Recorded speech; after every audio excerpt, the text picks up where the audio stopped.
What caused it? What was the reason for you to trim my daughter's lock? This have to stop.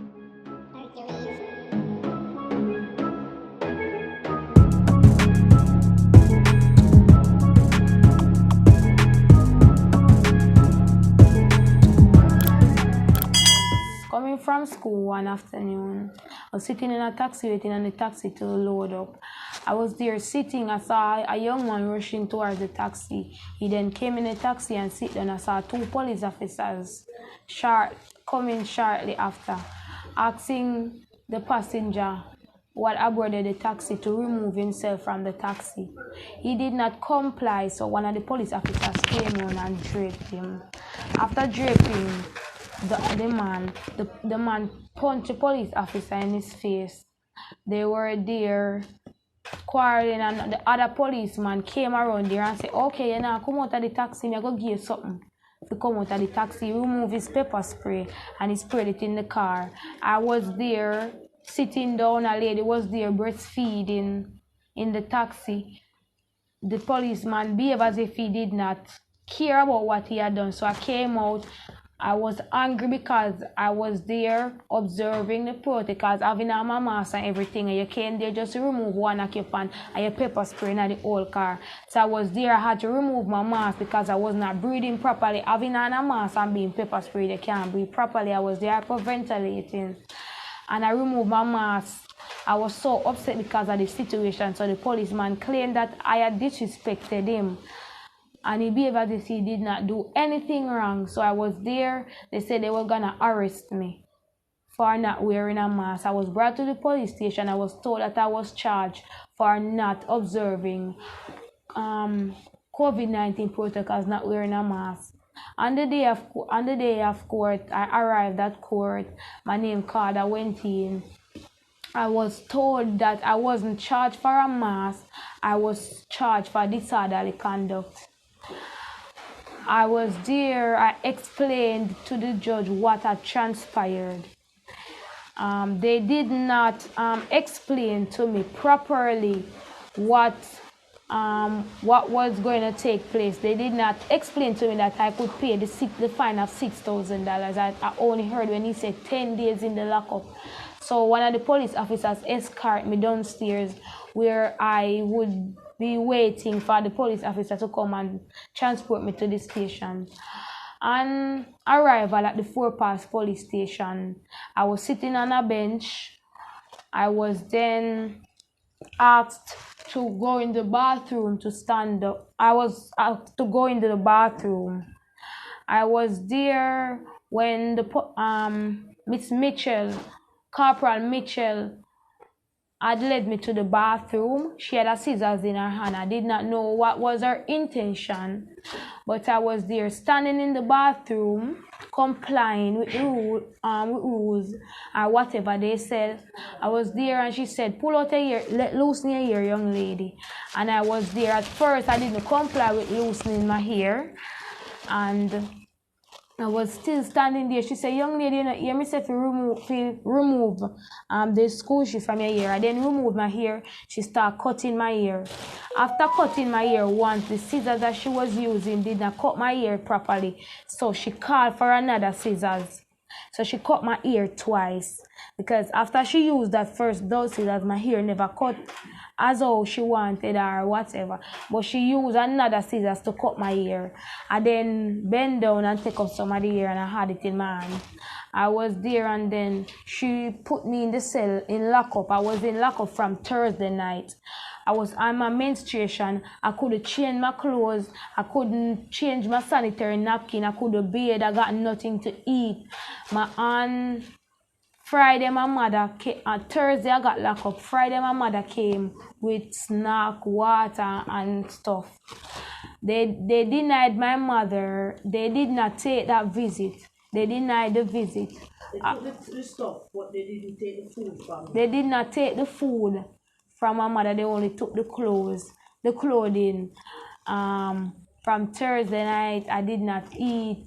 On Sunday, my mother said she brought some dinner, because Sunday is the official visiting day. They did not give me that food until 6 o'clock in the evening. When I got the food was sour. I couldn't eat the food because the food had closed up with the vegetable and everything on it. So I couldn't eat the food because the food was sour. I was there so stressed out, traumatized. A current situation had happened to me and that still had impacts on me. And in the lockup, I can't get anybody to talk to.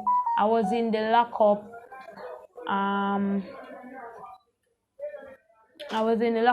Monday my mother came and my mother paid the $6,000 and I was released from lockup.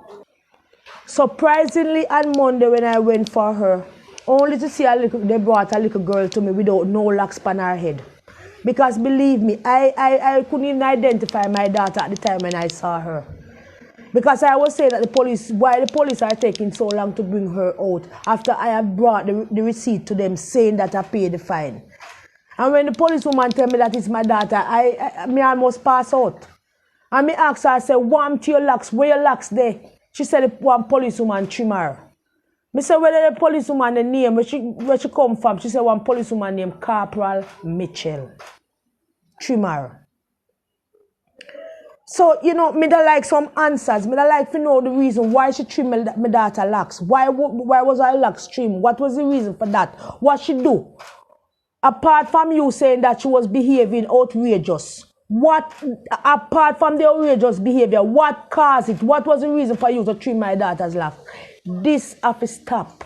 It need to stop and it have to stop. And this is going to be the last Rasta one over trimming in Jamaica. Remember.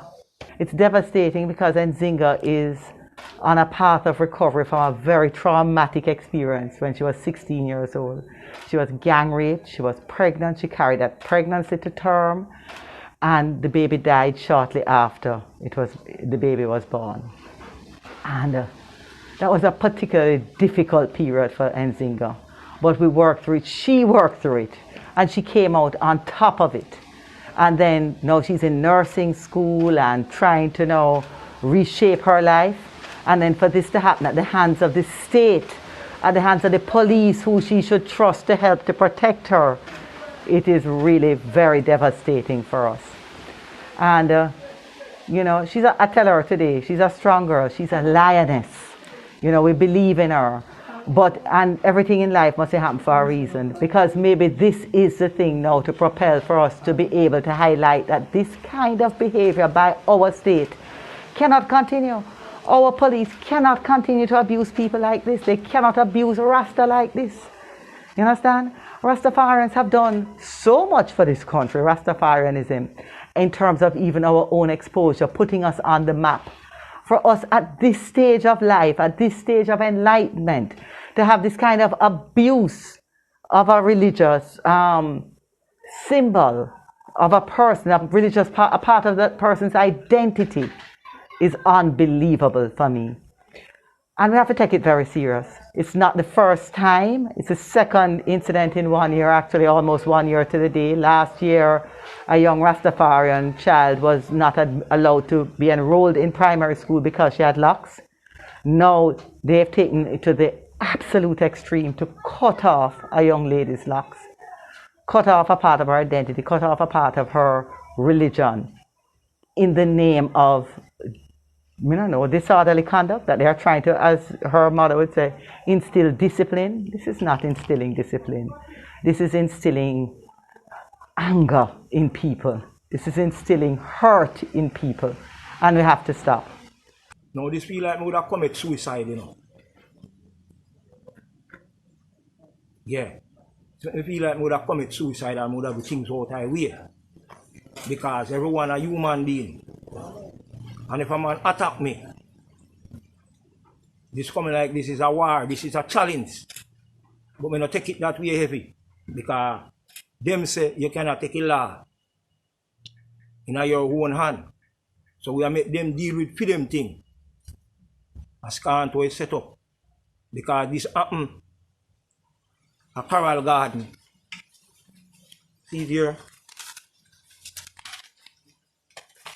The leader of the government. See it here.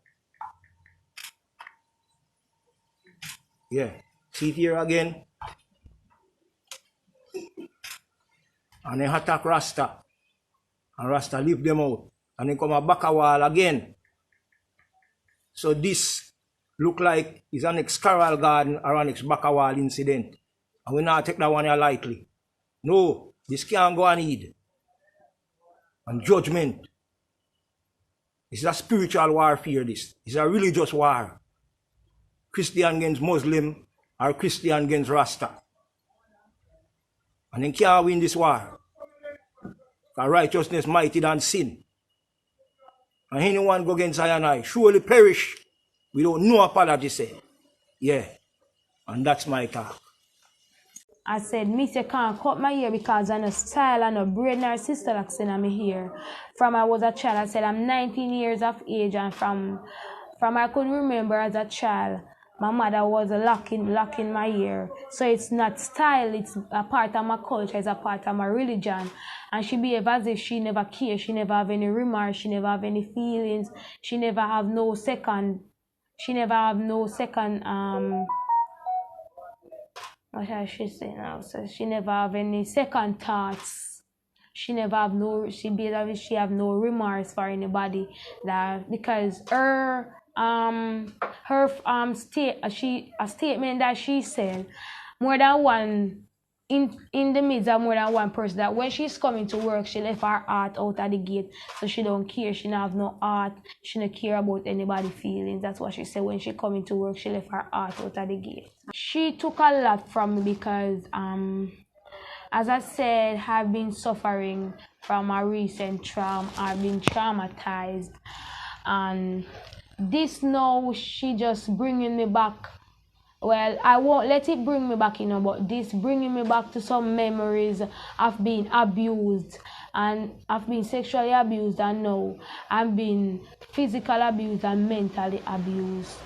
I would like for some justice for my daughter.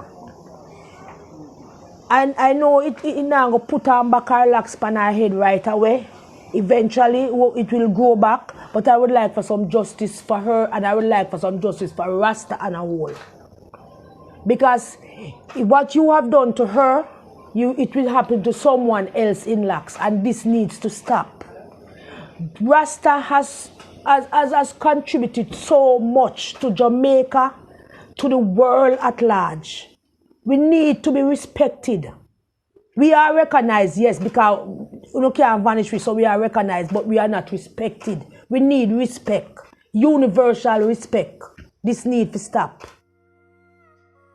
Thanks for watching this video. Please like the video, subscribe to the channel and share this video with your family and friends, and browse this channel for more gossip and drama from the Caribbean.